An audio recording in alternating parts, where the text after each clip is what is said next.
you've answered my next question, which is why is it so important to get financial advice early and often in the process? Yeah. Yeah, sometimes we train a woman in Newport Beach, California, a financial planner who works in this space. And we've learned so much from the cases. We've done this around the country, but she's extremely thoughtful, the way she works with whole families before the money comes in. Because sometimes it's a family that's receiving money for an injury. Sometimes it's not an injury, it's a loss of a parent. Right.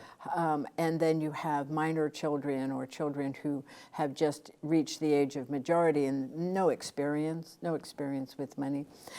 So you really have to have someone who will slow things down and give you a way to say to people in your life, this is way more complicated than I ever expected. It's going to take us a year. I can't make financial commitments to you for that period of time. I know it's been a long time, but I can't buy a house. I can't do these things right now.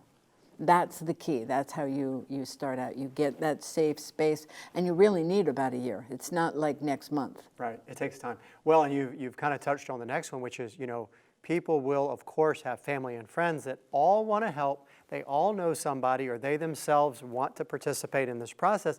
How do we get the person who is the recipient of this sudden wealth to look to the financial professional and not let these other people have too much influence on them? Well, again, you need to sort these things out. So one of the first things a certified financial transitionist would do is they would want to know who the stakeholders are in your life. Okay. They would want to know what are the expectations of people in your life and how do you feel about them?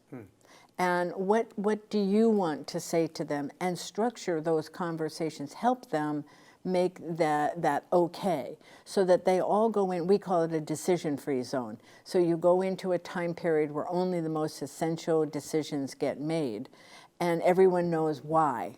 They're not being put off because someone doesn't care. They just don't know yet. I see. So that's very big. And then you can start to get the real estate people in, or some medical people in, or the CPA, the attorney, depends upon. So you have time to build a team.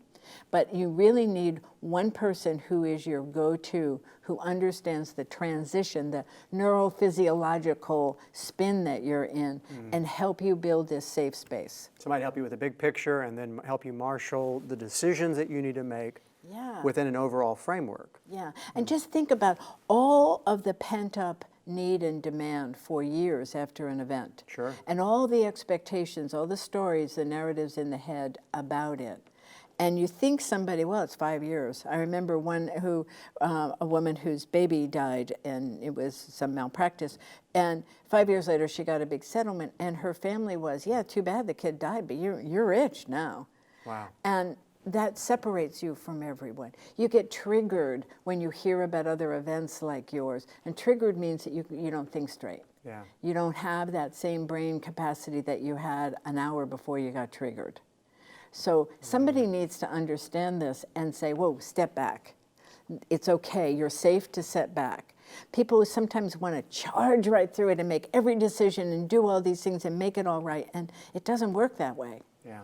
And that's big disappointment. If you would like more information about the topics and our guests featured in this series, please visit our website at PlanStrongerTV.com. Also, if you have a question you would like David to answer, please send it to questions@PlanStrongerTV.com.